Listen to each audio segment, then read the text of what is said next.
Welcome. In front of me I have ASUS Zenfone 7 Pro, and today we are going to make the face unlock test. We are going to check how fast and how reliable is this unlock method.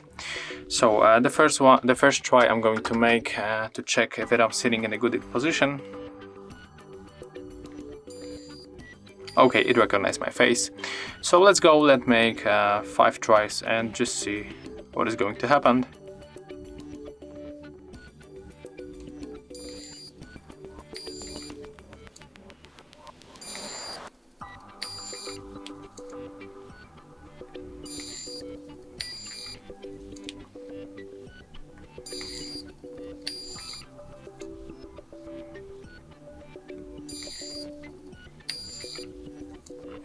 So as you can see, it works really good, it's reliable for sure, it works every time.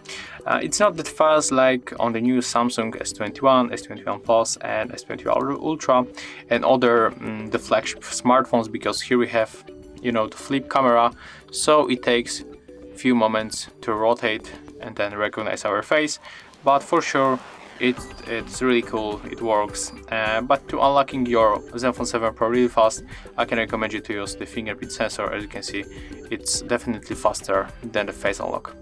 So that's how it looks. Thank you guys for watching, leave thumbs ups, comments and subscribe to our channel.